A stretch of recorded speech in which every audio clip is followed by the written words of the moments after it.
September has brought a bit of an early taste for fall for some of you, even a little bit of frost early this morning. We're going to see another cool morning on Thursday for some areas, but temperatures are starting to warm up as we head through the week. Although the trend will still be to keep temperatures at or below normal right here along the East Coast. We're starting to warm up above normal now for parts of the Midwest, the mid-Mississippi River Valley, and across the West. We're dealing with more clouds here, so temperatures will be a little bit below average.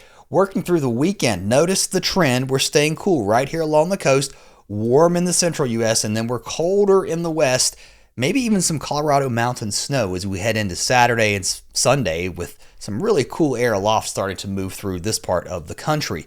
A wider look at what's going on across the northern hemisphere. We're not going to dig into a winter forecast here, but I'll link this week's winter update in the description below. If you enjoy following that kind of content, I do a weekly outlook at least once a week. We're updating the teleconnections. We look at what's going on globally. So if you're into that, subscribe, come back, and thank you so much to the thousands of you who have subscribed just in the last couple of weeks here on the channel. I do appreciate your support. Here's what we're looking like big picture wise. We're looking at North America here. Here's our strong storm that's moving into Alaska. More on that in just a moment. That's going to impact parts of western British Columbia too, with some pretty heavy winds, some rain. Otherwise, we're watching a cold core of air move across parts of the Rockies. That's going to bring some disturbed weather into parts of Montana as we head into Friday, even parts of North Dakota, South Dakota, some severe weather possible here. Otherwise, across the east, kind of dry. It's turning cold across Alaska. In fact, some of the coldest weather we've seen since spring behind this storm system, with snow levels dropping, and we continue to get colder as we move toward winter.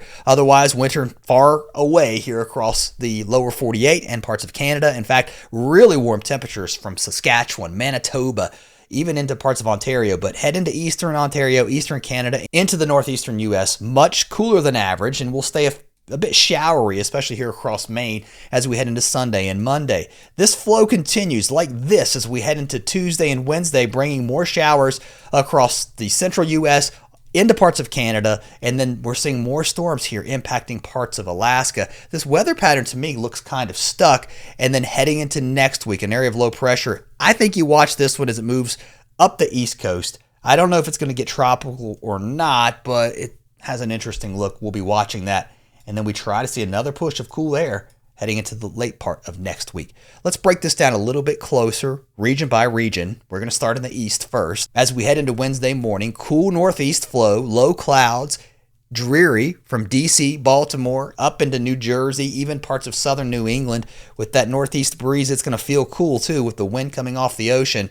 Most of the heavy rain out to sea, but still, nonetheless, cool and damp. We start to clear out some, though, the further west you go with some sunshine. It's been nice across parts of the central Appalachians, down into the southern Appalachians, into the Tennessee Valley. It's going to be that way again for Wednesday. And we keep the showers here right along the East Coast, from the Tidewater area of Virginia down into North Carolina through Thursday, and more rain showers across Florida. This flow out of the northeast is going to continue to bring rain chances around. In the upper levels, winds are actually coming out of the southwest. So a lot of wind shear helping to keep the storms going, and we could get some heavy rain out of that heading into Friday as well. And we're staying relatively dry the further north and east you go. Here's a look at your dew points. I debated showing this because this is where people check out sometimes and go, I don't care. But I think it's interesting to see. Look at this dry air that's in place across Indiana, Ohio, Pennsylvania. So even as temperatures warm up with sunshine, it's not going to feel nearly as hot. Here's a look at your highs on Wednesday. We're back into the 80s, or at least near 80, from Indianapolis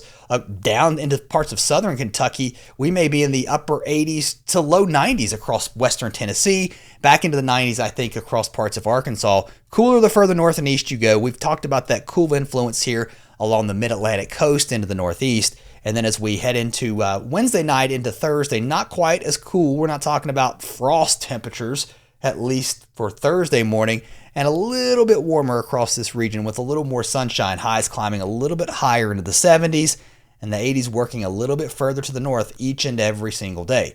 Let's go into Thursday night into early Friday morning. Low temperatures dropping back into the 40s, again into the northeast. A little bit warmer right here along the coast, closer to 60, and lows in the 60s continue to work to the north and east as our warm air tries to advect or move off to the north and east. And you'll notice it on Friday as highs push close to 90 across central Iowa, down into Missouri, back into the 90s again. So a pretty hot day here too. But remember, dew points will be a little bit lower, so maybe not nearly as muggy and uncomfortable as it is in the summer. Let's go a little bit further to the west. Hello to my friends in Kansas and Oklahoma. Hope you're doing well. We've got a little bit of rain on the way for Wednesday afternoon with a few showers moving through this part of the country. Otherwise, a few showers possible also up across parts of Wisconsin, into the UP of Michigan.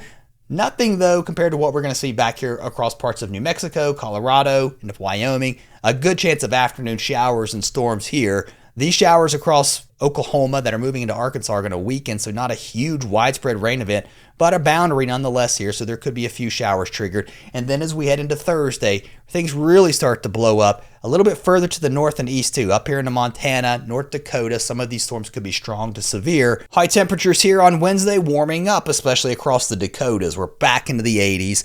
Overnight lows not nearly as cool as what we saw maybe over the last couple of days, especially into Minnesota, where we dropped below freezing in some areas. We're staying in the 50s and 40s.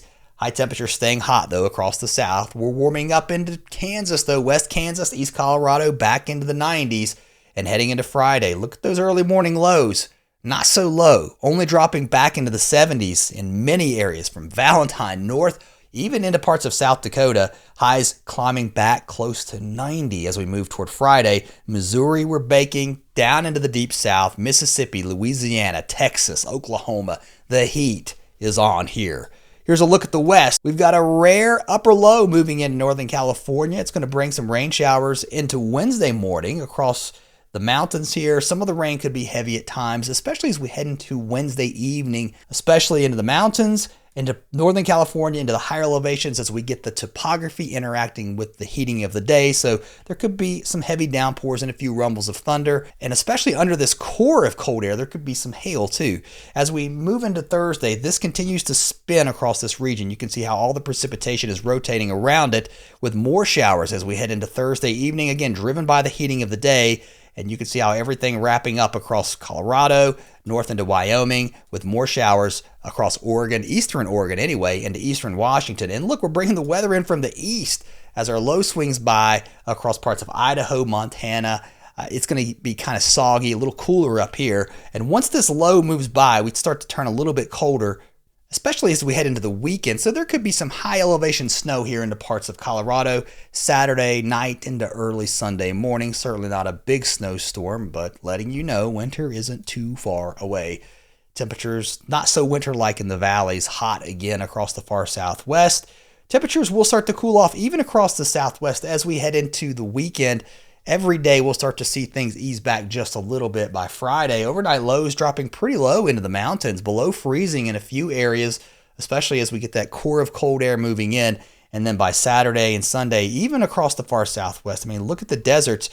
It's hard to find somebody getting over 100, so we're on the way down as we move through Saturday and Sunday. We've got a monster of a storm in Alaska, strong onshore winds. Winds could exceed 55 to 65 miles per hour. Snow into the mountains. It'll be windy. It's going to start to turn colder behind this too as we drop that chilly air in from the northwest. Some of the coldest air we've seen since the spring, especially down here along the coast, and snow levels will come down as a result. Another storm approaches this region as we head into the weekend. So a 1-2 punch, and we may get a pretty decent enhancement of rain chances as an area of low pressure swings around the main low, bringing in quite a bit of rain, some lift, and some pretty windy conditions continuing. And if you push this out in time, the snow continues to fly here across Alaska, or at least it is across the North Slope into the Northwest Territories. And we don't look at Hawaii very often, but we are in this video as we're watching what's left of Kiko. Here are the islands here. We've got Oahu. Down here's the big island. Kiko moving away from Hawaii. We're going to continue to see some of that tropical moisture impact the windward slopes. There could be some heavy rain, also some high seas and surf. Eventually, Kiko is gone, and now we're just dealing with those trades that seem to never stop in Hawaii, constantly blowing out of the northeast. September 10th is the peak for hurricane season. No tropical activity from the Hurricane Center over the next 7 days. A ominous calm across the Atlantic. As we look at the GFS ensemble guidance moving toward the 15th and 16th, we do start to see some of the members trying to pick up on something here in the Gulf. At least that's a time period to pay attention to over the next couple of weeks. All right, if you haven't seen the latest winter weather outlook, it's right here. Check it out. We talk about some big global teleconnections and how that may impact our winter. The newest details are there. See you in just a moment.